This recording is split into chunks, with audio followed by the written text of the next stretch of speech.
Em um mundo repleto de eventos, as histórias obscuras frequentemente permanecem nas sombras, sem o conhecimento da população. Do uso de táticas duvidosas em nome da segurança nacional até as consequências devastadoras da busca por poder e o controle. A história nos ensina que nem tudo é o que parece. Pensando nisso, nesse vídeo resolvi trazer as teorias de conspiração que se tornaram verdade. Na década de 1970, Seymour Hersh, um jornalista investigativo norte-americano, publicou um artigo no New York Times acusando a CIA de várias tentativas de assassinato, tanto de estrangeiros quanto de políticos americanos que eram considerados dissidentes contrários à guerra. É importante ressaltar que nessa época foi um dos grandes auges da Guerra Fria, um embate entre Estados Unidos e União Soviética para se consolidar como a maior potência do mundo. Devido às acusações de Seymour, o Senado dos Estados Unidos iniciou uma investigação sobre a CIA, focada em possíveis abusos em suas operações secretas. Como resultado, 14 relatórios foram divulgados, detalhando os principais abusos cometidos pela CIA e o FBI. Entre essas revelações, estavam acusações de que a CIA havia violado a correspondência privada de cidadãos americanos durante anos e realizando vigilância ilegal sobre ativistas. Embora essas alegações fossem graves, elas não se comparavam a uma teoria de conspiração específica que sugeria que a CIA havia desenvolvido uma arma capaz de disparar dados envenenados a uma distância de mais de 90 metros, tirando a vida de alguém sem deixar rastros visíveis sobre a causa da morte. Surpreendentemente, essa teoria se mostrou verdade. A arma fazia parte de um programa chamado MK Naomi, em que a CIA buscava desenvolver armas biológicas. Em 1975, William Colby, o diretor da CIA na época, teve que testemunhar diante de um comitê que investigava a agência. Durante o seu depoimento, ele afirmou que a CIA havia desenvolvido uma série de armas biológicas como parte de um plano para eliminar líderes alemães durante a Segunda Guerra Mundial. Mas essa pesquisa continuou sendo desenvolvida após a guerra terminar.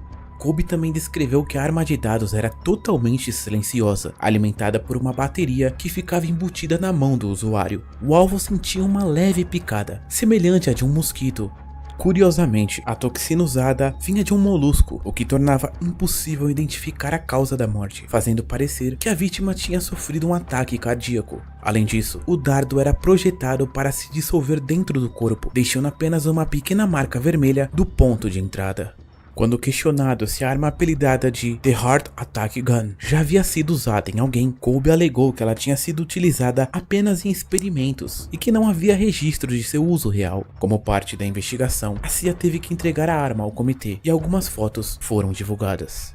Normalmente, vemos algo assim apenas em filmes de espionagem, mas é surpreendente pensar que, sem a investigação, a CIA poderia ter continuado a usar a arma sem que ninguém soubesse. E se algo assim foi desenvolvido nos anos 70, é assustador imaginar o que eles podem ter nas mãos agora. Entre os anos 70 e 80, uma série de pessoas estavam desaparecendo misteriosamente. Os alvos eram em cidades do Japão e da Coreia do Sul. Naquela época, circulavam rumores de que espiões norte-coreanos estavam atuando secretamente em ambos os países, sequestrando pessoas inocentes para mantê-las como reféns dentro da Coreia do Norte.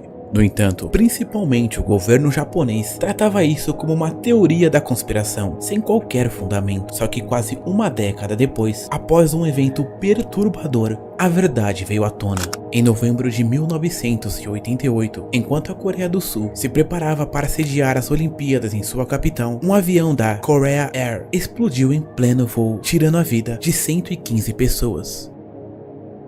Durante as investigações, foi descoberto que um casal de agentes norte-coreanos, sob ordem direta do governo da Coreia do Norte, havia plantado uma bomba no compartimento de bagagem e, após isso, desembarcaram logo na primeira escala da rota. Quando as autoridades estavam prestes a capturar o casal suspeito, o homem conseguiu tirar a própria vida. No entanto, a mulher foi capturada pelo governo sul-coreano. Durante o interrogatório, a agente da Coreia do Norte revelou que havia sido treinada para o atentado contra o avião por 6 anos e que nos últimos 3 desses 6 ela vinha aprendendo os costumes tanto da Coreia do Sul como do Japão.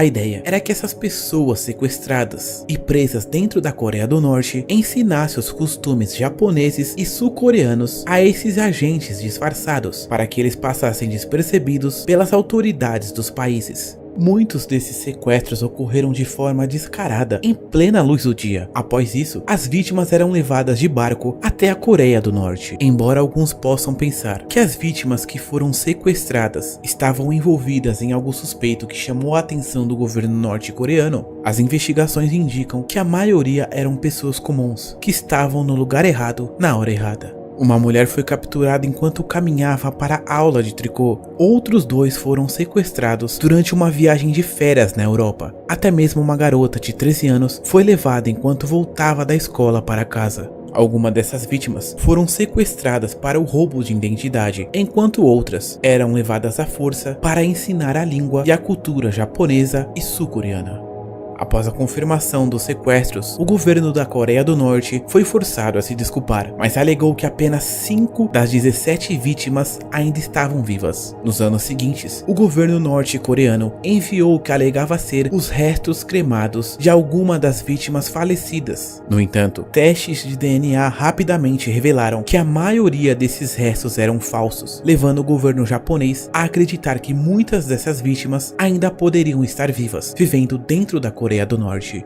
Até hoje, a Coreia do Norte mantém a sua versão de que há apenas 13 vítimas de sequestro e que as sobreviventes foram devolvidas em segurança ao Japão, embora o governo japonês tenha confirmado oficialmente 17 sequestros, mas listas sugerem que o número real de vítimas pode chegar a 800. Infelizmente, devido à situação política atual, é improvável que algum dia tenhamos conhecimento total da extensão desses sequestros, ou que o governo norte-coreano seja responsabilizado por seus crimes. Em janeiro de 1920, a 18ª emenda da Constituição dos Estados Unidos foi ratificada, dando início a um período de 13 anos conhecido como a Lei Seca.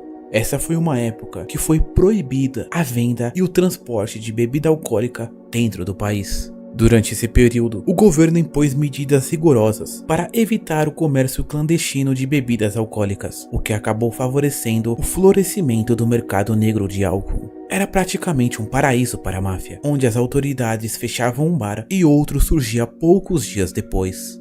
Enquanto isso acontecia, surgiram teorias perturbadoras de que o governo americano estaria tomando medidas extremas para garantir que pessoas não consumissem bebidas alcoólicas. Entre as alegações, dizia-se que o governo estava deliberadamente envenenando o álcool para deixar os consumidores doentes. Por um tempo, isso foi tratado como uma teoria da conspiração, mas a situação mudou no dia 1º de janeiro de 1927.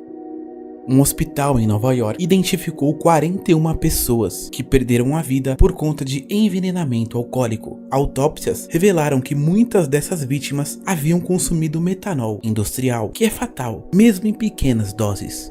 Descobriu-se que o governo já obrigava as empresas a desnaturalizar o álcool industrial para torná-lo impróprio para o consumo desde 1906, muito antes da Lei Seca começar. No entanto, quando a repressão ao álcool começou, o governo ordenou que as empresas adicionassem produtos químicos tóxicos para desencorajar o consumo. A lógica do governo era que se os distribuidores do mercado negro soubessem que o álcool estava envenenado, eles evitariam vendê-lo, sabendo do perigo para os consumidores. O problema foi que eles não consideraram o fato de que a demanda por álcool na época era imensa. E os traficantes não se importavam se os clientes viveriam ou morreriam ao consumir o produto. Foi apenas em dezembro de 1933, 6 anos após o incidente no hospital de Nova York, que o governo federal começou a afrouxar suas políticas de proibição de bebidas alcoólicas. Infelizmente, até então, milhares de americanos já haviam sido envenenados pelo álcool contaminado. E aí, qual dessas teorias você achou mais bizarra? Deixe abaixo nos comentários e não se esqueça de deixar o like e se inscrever no canal caso tenha curtido o conteúdo. Eu sou o Albert e te vejo nesse próximo vídeo que está aparecendo na tela.